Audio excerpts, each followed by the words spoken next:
The air turned to iron. It was the kind of cold that did not simply lower a number on a thermometer, but altered the texture of the world. Sound thinned, breath thickened, wood cracked without warning. And when the wind arrived, it did not whistle through gaps, it hunted them.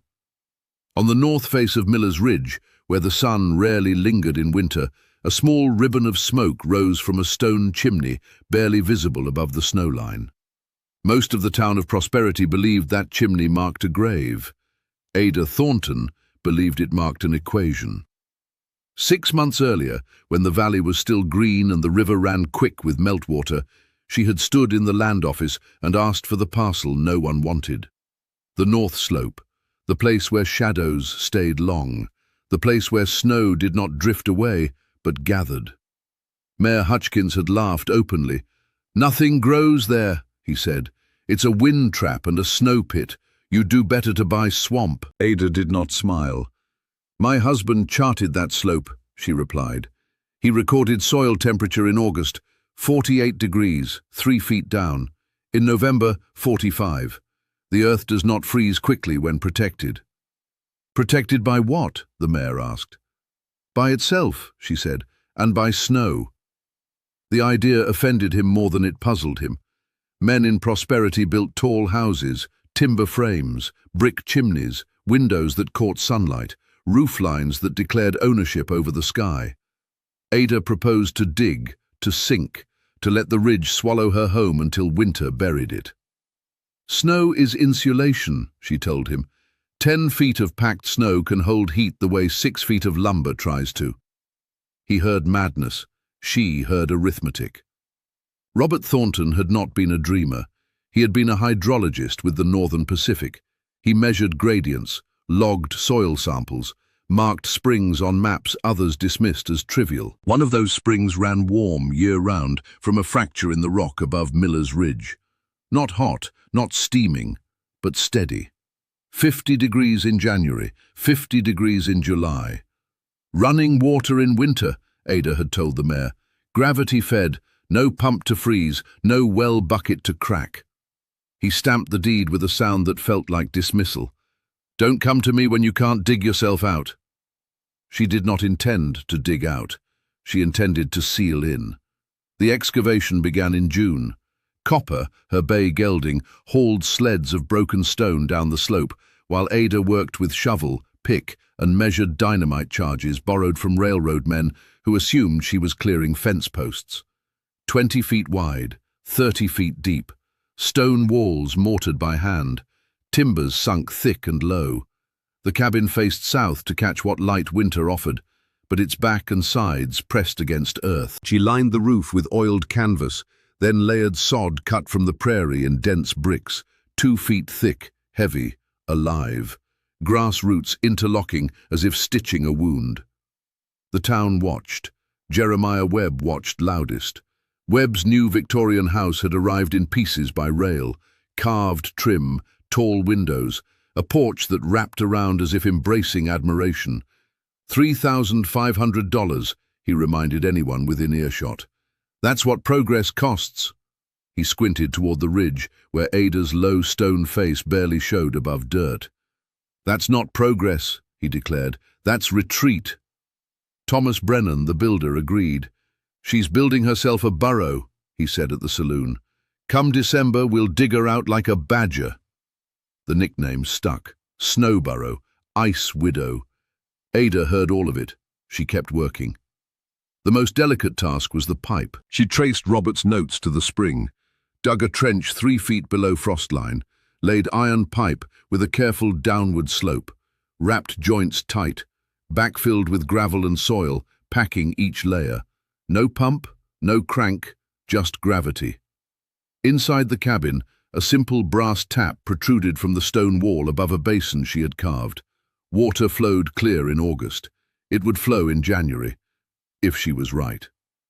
By September, the structure was complete.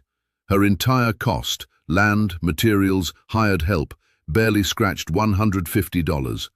Webb's porch railings had cost more. Autumn came crisp and mild. Ada tested seals, adjusted the stove draft, stored wood along the inner wall where stone would radiate heat back instead of surrendering it to wind. She calculated earth temperature, snow depth, airflow. She did not calculate loneliness. Church invitations stopped. At the general store, conversations died when she entered. Women who once clasped her hands after Robert's death now kept theirs folded. It was not only that she had chosen an odd design, it was that she had rejected their model of pride. Prosperity believed survival required height. Ada believed survival required shelter. In early November, the first heavy snow fell. Not a dusting, a deliberate soaking accumulation that clung to sod and drifted hard against the ridge. Men rode up to see if her roof sagged. It did not. Snow pressed against the walls and roofline, sealing cracks wind might have found. From the valley floor, the cabin began to disappear. Only the chimney remained visible. "Buried already," Webb said with satisfaction. "Won't see Christmas." Inside, Ada noted the interior temperature at dusk, 59 degrees, with only a modest burn in the stove. The earth behind her walls held summer's memory. Snow packed tighter each storm, 10 feet, then more. Wind roared across the valley floor, slamming into timber houses, searching for chinks and seams. On Miller's Ridge, the drift thickened. Ada listened. Not to laughter, not to gossip, to silence. Wind screamed outside. Inside, it dulled to a distant vibration. Copper shifted in the adjoining stable, his body heat radiating through shared stone. Water ran clear from the tap. She filled a kettle. No ice rimmed the basin. In Prosperity, December tightened its grip. Wells slowed. Pump handles stiffened. Buckets cracked when water froze too quickly for wood to expand. Dr. Harrison's own pipes burst in the back kitchen of his tall home, splitting along the seam. Jeremiah Webb awoke one morning to find the decorative plumbing he had imported at great expense frozen solid. He cursed contractors. He cursed Montana. He did not yet curse snow. Ada woke to the same temperature outside, 30 below, and opened her brass tap. Water flowed. She filled Copper's trough without breaking ice. She did not gloat. She wrote in Robert's old ledger. January 3rd, exterior -32, interior 58, pipe steady, snow depth 12 feet, wind high. In town, men chopped at frozen wells with axes. Firewood vanished twice as fast as expected. Drafts crept through window frames. Ice feathered interior walls like pale veins. The laughter faded first, then the jokes, then the certainty. By mid-January, Prosperity understood something had shifted. It was not that Ada's cabin had survived, it was that it had functioned. The ridge had not claimed her, it had shielded her. And when the pipes froze everywhere else, when brass taps sputtered air and shattered, when Webb's imported fittings split and leaked across polished floors, Ada Thornton turned a handle and poured herself tea. If you've ever been told your solution looked foolish, only to watch it work when it mattered, tell us in the comments where you're watching from and what winter has taught you. Because sometimes the storm does not reward height. Sometimes it rewards understanding. The cold did not break after Christmas, it deepened. By the second week of January, the valley floor had become a basin of trapped air so frigid it seemed permanent. Smoke from chimneys did not rise, it flattened and spread sideways, caught beneath a lid of heavier sky. Frost climbed inside windows in delicate ferns that never melted, even at noon. Prosperity had known cold before, it had not known this. Water barrels split along their seams, iron pump handles burned skin on contact. The river slowed under a thickening crust that groaned at night like timber under strain. And everywhere, pipes failed. Jeremiah Webb's house was the first to make a spectacle of it. His Victorian masterpiece had been assembled with modern fittings, thin copper lines running behind plaster, ornamental sinks, a clawfoot tub that had impressed the entire valley when it arrived by rail. He had boasted that his home brought Chicago comfort to Montana hardship. On January 11th, one of those pipes burst behind the upstairs wall. The crack sounded like a rifle shot. By the time Webb understood what had happened, water had sprayed and frozen in the same breath, forming a bulging sheath of ice inside the plaster. When the temperature rose slightly the next afternoon, still well below zero, the ice shifted and split the wall open. Water poured, then froze again across polished floors. Webb's servants carried buckets that became useless as soon as they stepped outside. The main line froze solid 2 days later. The ornamental pump in his kitchen would not move. The house that stood proud against the sky could not move water through its own veins. Dr. Harrison fared no better. He had dismissed Ada's plan as damp and unhealthy. Yet on January 14th, the line feeding his small washroom cracked underground, where frost penetrated deeper than anyone expected. He ordered his assistant to dig, but the ground was iron. They chipped until their hands numbed. They found nothing but frozen soil. Without water, his patients lined up at neighbors' wells, hauling buckets that turned to slush before they reached home. In the small wooden cabins scattered across the valley, people adapted the way they always had. They kept water indoors. They let faucets drip. They drained lines each night. Still, fittings cracked, valves split, even thick oak buckets surrendered. On Miller's Ridge, snow pressed heavier against the sod roof. Ada rose before dawn as she always did. She laid kindling in the cast-iron stove and coaxed flame without hurry. The stone walls radiated yesterday's warmth back into the room. The thermometer she kept near the door read 57 degrees. Outside, it was 40 below. She crossed to the basin and turned the brass tap. Water flowed, clear, uninterrupted. She placed her hand beneath it and felt not heat, but life, steady, consistent.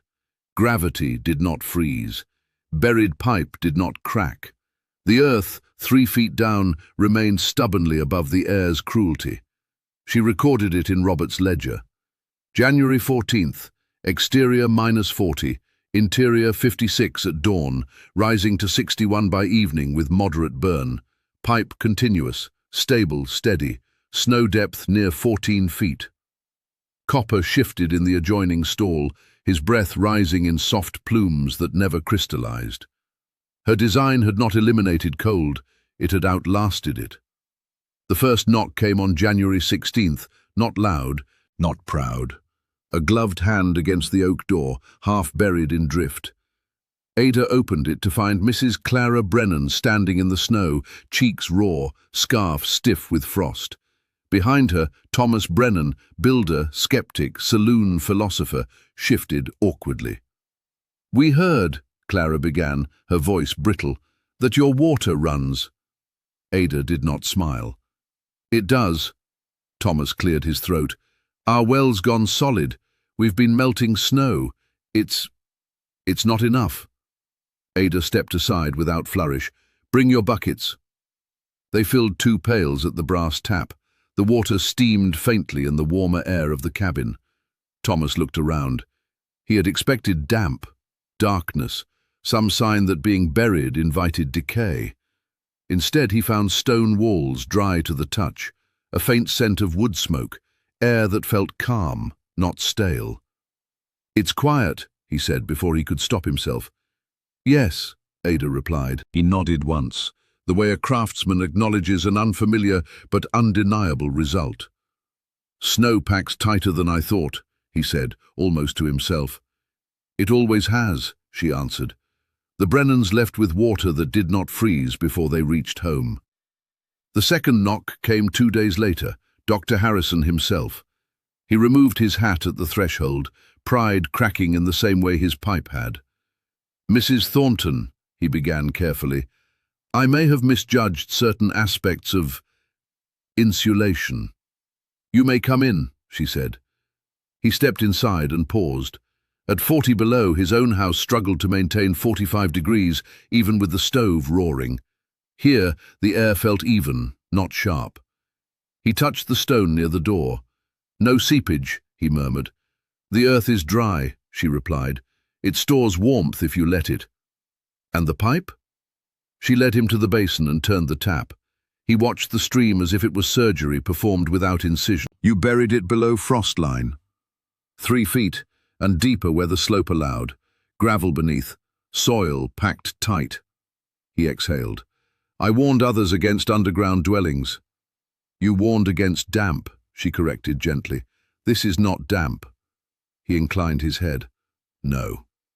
Word travelled differently this time, not as laughter, as quiet fact. Jeremiah Webb resisted longest. His pride was not easily thawed. But when his servants began hauling water from neighbours in barrels dragged on sleds, when his upstairs washroom froze beyond repair, when decorative plumbing proved more fragile than sod and stone, he mounted his horse and rode to the ridge. He dismounted without comment. Snow reached his knees. He stared at the chimney and the subtle depression where a house lay beneath. He knocked. Ada opened. He did not remove his hat. I hear your pipes run, he said flatly. They do. He stepped inside without invitation. His boots left wet prints that did not freeze instantly on the floor. He looked at the walls, at the low ceiling, sod-backed and solid, at the stable door where copper shifted quietly. $3,500, he muttered. Ada did not answer. Water, he said. She turned the tap. He watched it flow. For a long moment he said nothing. Then, grudgingly, snow insulates. Yes. And earth stores heat. Yes. And pride, he said slowly, does neither. She held his gaze. No. Webb left without apology, but he did not laugh again. By late January, a procession had formed, not constant, not desperate, measured. Families brought barrels and left with them full. Ada did not charge. She did not advertise. She kept record. Names, dates, temperatures. She noted which pipes failed first in town, which houses held better, which did not. She observed, she learned, she refined. Inside her buried home, life followed rhythm. Fire in the morning, ledger at noon, tea at dusk. The storm did not weaken, but it lost its novelty. Prosperity adapted. Some dug temporary trenches to rebury lines. Some insulated exposed fittings with straw and canvas. Some simply endured. On the ridge, snow continued to fall, 15 feet, then more. From the valley, Ada's home was invisible. Only the chimney betrayed habitation. The town began to use a different term, not snowgrave, snowbank, thermal bank. They did not credit her aloud, not yet. But when the pipes froze everywhere else, when wells cracked and pumps seized, they knew where water still ran. If you've ever watched an idea mocked in summer prove essential in winter, tell us in the comments what lesson it carried.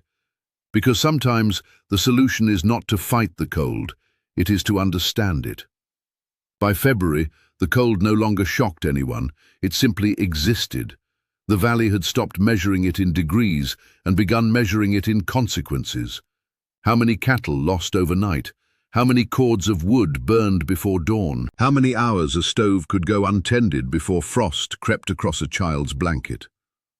Prosperity had grown quieter, not from peace, from calculation. Every household was doing the arithmetic of survival. On the valley floor, chimneys belched thick columns of smoke from before sunrise until long after dark. Wood piles shrank visibly. Axes rang from morning to afternoon. Men who had once argued about politics or cattle prices now compared burn rates and draft angles. And still, pipes remained useless. The town pump had frozen solid on January 29th. 3 men had taken turns pouring boiling water over its handle, only to watch it freeze again in less than a minute. They wrapped it in canvas. They built a crude windbreak of scrap boards. Nothing moved.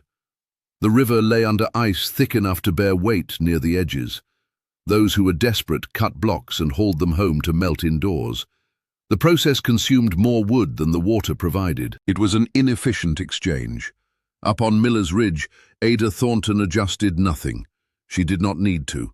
Her cabin, buried beneath nearly 16 feet of drift, had entered a different season altogether. Snow muffled the world. The wind, which tore at shutters and ripped at loose shingles in town, reached her as a low tremor through packed white weight. The sod roof did not rattle, the stone walls did not flex. Inside, the air held steady between 55 and 62 degrees, depending on the day's burn. Copper's stall shared warmth through the thick dividing wall. His body heat rose and lingered. His water trough never skimmed with ice. Each morning, Ada turned the brass tap. Each morning, water flowed. Not hot, not miraculous, simply constant. She logged each day with precision. February 3rd, exterior unknown, snow obscures ridge marker, interior 58 at dawn, pipe continuous, stable dry, wood consumption minimal. She was not surprised. She was confirming.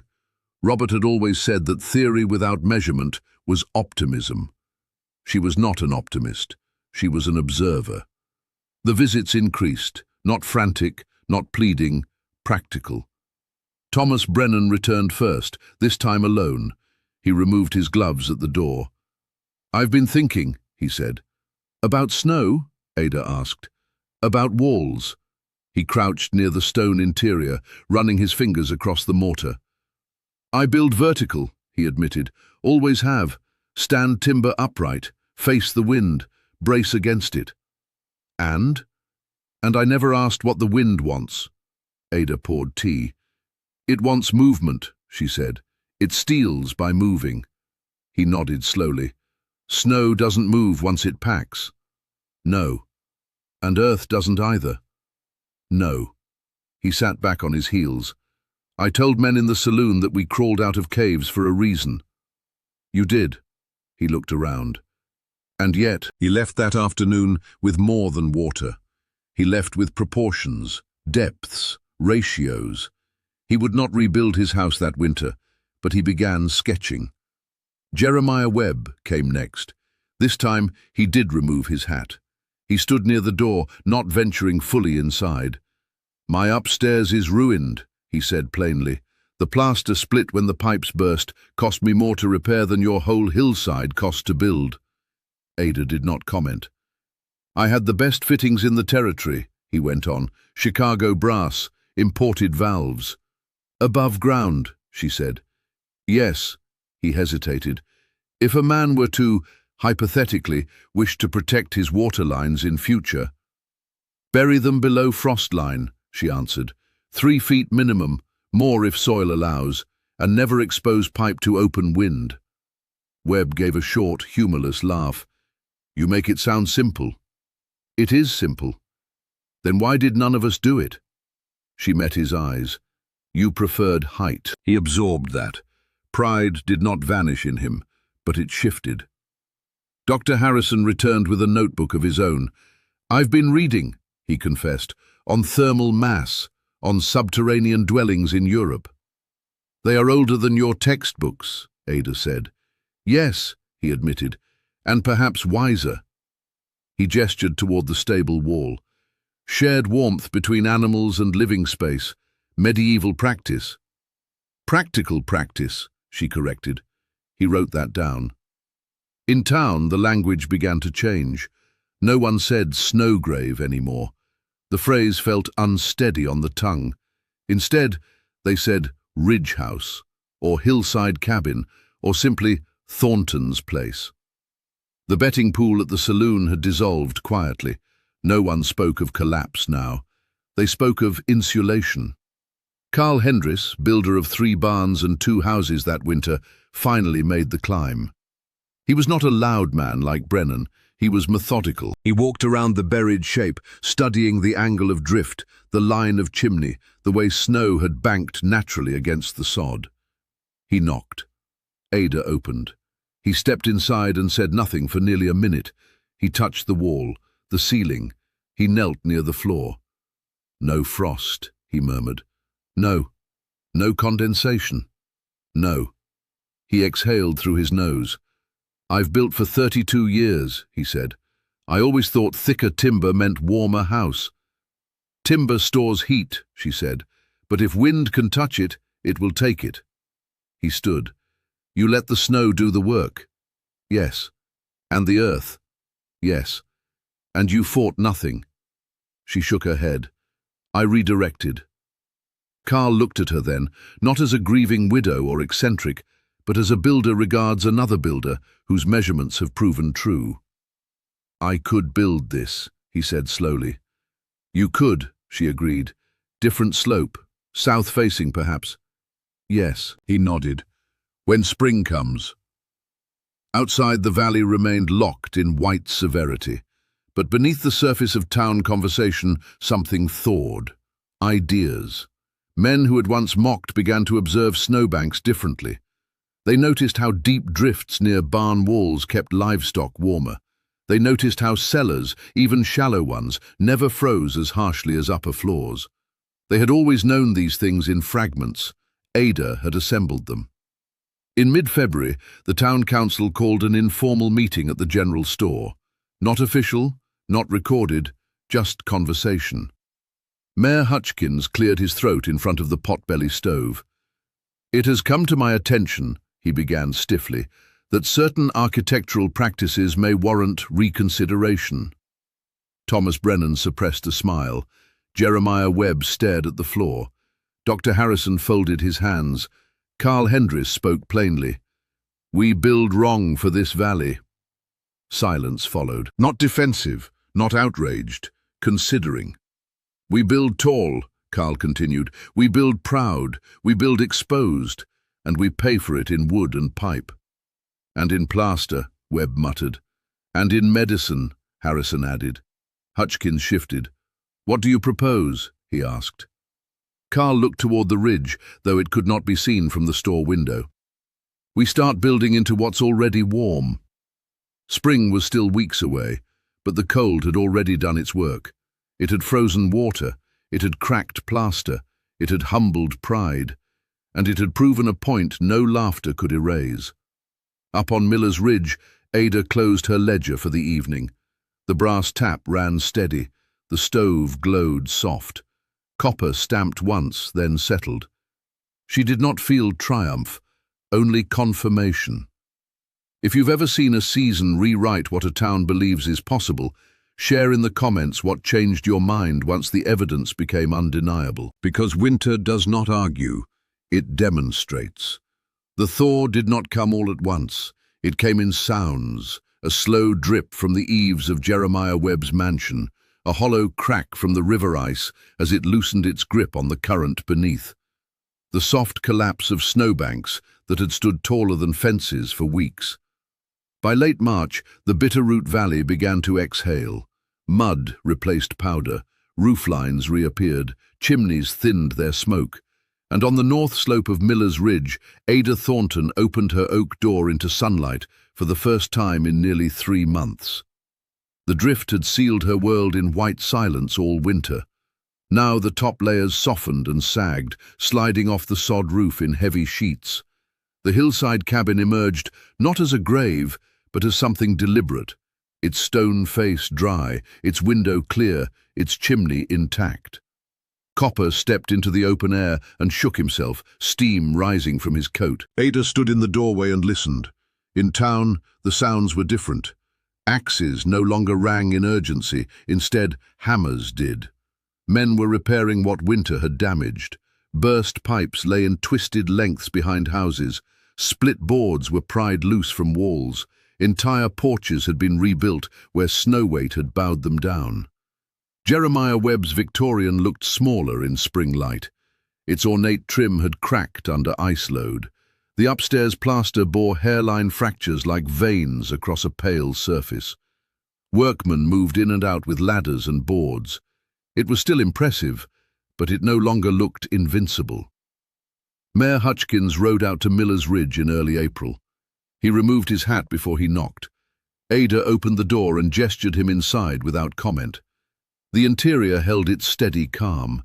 The stone walls were dry, the earthen floor solid. The brass tap flowed as it had all winter. Hutchkins stood near the window. I have received, he began carefully, several inquiries regarding hillside construction. Ada waited. Thomas Brennan has drafted preliminary plans. Carl Hendris has requested guidance on excavation depth and drainage. She inclined her head slightly. I thought it proper, he continued, to ask whether you would be willing to advise. It was not an apology, but it was not dismissal either.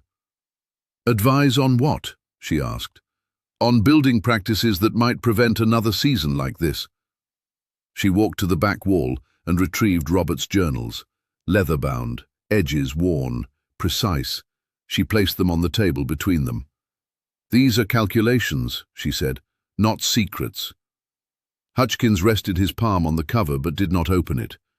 You understand, he said, that what you built was considered a mistake, she finished. Yes.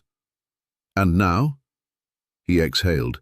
Now it is considered foresight. By May, 3 excavation sites marked the lower slopes of the valley, not as deep as Ada's, not as bold, but deliberate. Thomas Brennan supervised the first, cutting into a south-facing rise near the river bend. Carl Hendris designed reinforced timber beams treated carefully against moisture. Jeremiah Webb financed improvements to his own foundation, lowering his cellar and rerouting his water lines below frost depth. The town did not abandon its upright houses, but it adjusted them. Cellars deepened, pipes buried, snow fences erected to guide drifts into useful banks against barn walls rather than open fields. Dr. Harrison began speaking publicly about thermal stability rather than sunlight deprivation. Language changed. The phrase snow grave disappeared entirely. Children who had once whispered ice widow now waved when Ada rode into town. At the general store, conversations did not halt when she entered. They shifted to practical matters. How deep did you bury the pipe? 3 feet, she answered, and sloped for drainage. What pitch on the roof? Steeper on the windward side. Let the drift form where you want it. She did not embellish. She did not lecture. She answered. Jeremiah Webb visited one last time before summer. He stood near the stable wall, watching copper shift in the shade. I paid $3,500 for height, he said quietly. Ada said nothing. I thought it meant permanence. And what does permanence mean now? She asked. He looked toward the valley floor. It means surviving February. He paused. You were right. She shook her head once. I was prepared. The distinction lingered between them. By midsummer, grass grew thick across her sod roof. Wildflowers rooted themselves along the ridgeline above her cabin, their stems nodding in the breeze. From a distance, the structure disappeared into the hillside entirely. It did not stand proud. It blended. Travelers passing through Prosperity that year noticed something subtle. A new shape along the slopes, low profiles, stone fronts, roofs that seemed to merge with earth rather than pierce the sky. No one called them caves, they called them sensible. When winter returned the following year, it was harsh, but it was not devastating. Pipes did not burst in clusters, wood piles lasted longer, livestock survived in greater numbers. The valley still fought the cold, but it no longer misunderstood it. Ada continued her measurements, each season logged, each temperature recorded, not for vindication, for accuracy. Years later, when new materials arrived, insulated boards, factory-made fittings, improved glazing, Prosperity adopted them without arrogance. They had learned something fundamental. Not that old methods were superior, not that pride was foolish, but that environment does not negotiate, it responds, and the wisest builders respond first. If you've ever watched a community change its mind because the evidence left no room for doubt, tell us where you're watching from and what winter taught your town. Because sometimes the house that looks buried is the only one still standing warm when the pipes freeze everywhere else.